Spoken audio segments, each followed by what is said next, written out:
Welcome to SiFi Garden. And today we're going to be talking about my tomatoes and the fact that they're still fruiting after a year, for one thing, but more importantly, we're going to talk about media and why we're using a 90% perlite, 10% cocoa cure mix, and give you an idea of the difference in how that affects plants. So if you'll notice, my tomato here on the left has white soil in it, which means it's 100% perlite. I wanted to see if I could use our method and grow in just perlite, and if that would work for the plant.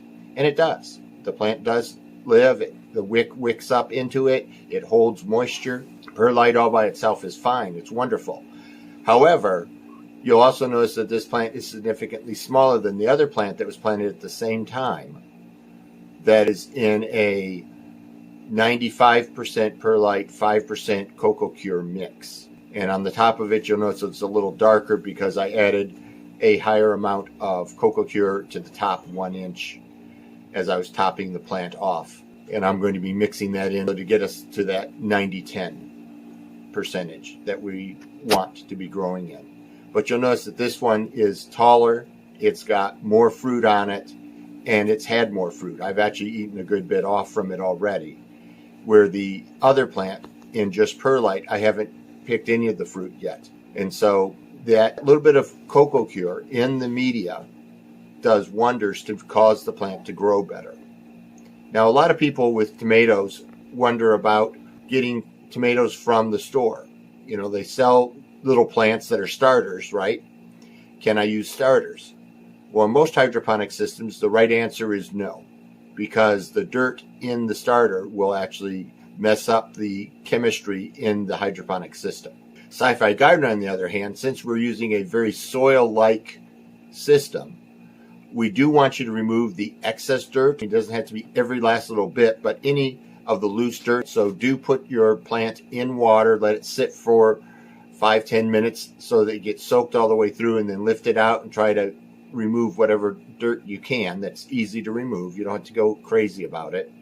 And then you can just take that plant with its remaining dirt and put it into your grow media, bury it like you would bury a regular plant, and then normally you would add just water if you're doing from seed, but since it's already growing, you're going to want to add nutrient mix to it. And again, it's going to be 1 cup of nutrient mix for every quart of capacity in the container that it's in. So if it's in a 2-gallon bucket and it's filled up all the way, then you're going to be using 8 cups of water.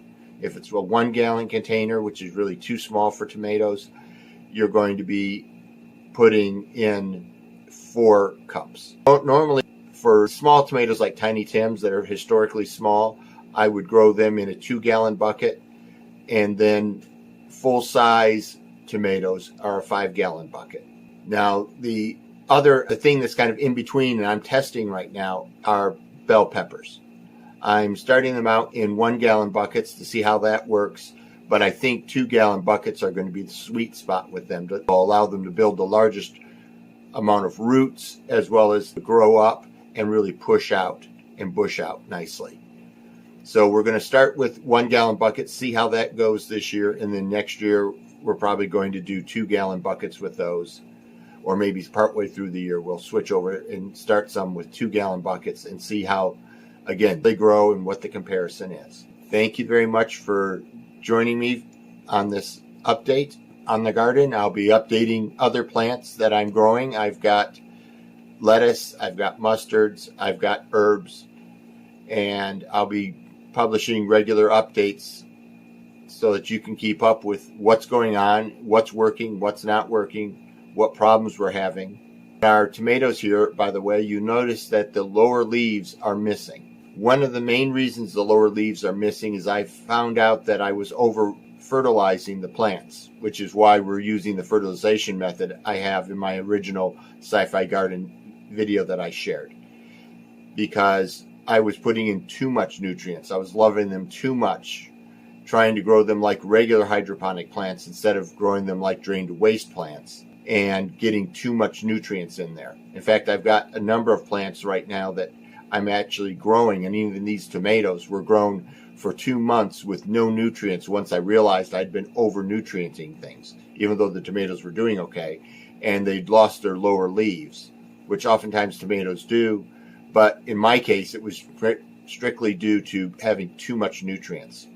And so when I went to just pure water in both cases, both the case with Coco Cure and the case with just pure perlite, they grew for 2 months just fine. In fact, actually grew better with just plain water because I hadn't been flushing them out. Now that I know to flush them out, now that I know to use less nutrients, we're going to see how they grow here over the next few months. And then I probably should, once I get my larger tomatoes going, maybe replant these tiny Tims, or maybe I'll do what I did with them originally, which was I rooted some branches, because it takes less time to root something. It takes a week or two to root a plant, and then when you put it in the ground, it's a plant that's that size, and it grows on from there when it comes to tomatoes. And that's really a nice way to kind of shortcut about 30 to 60 days of growing. But we'll talk more about that in another video. Thank you for watching. I hope you subscribe and click the notification bell so you get notifications when we put out new videos.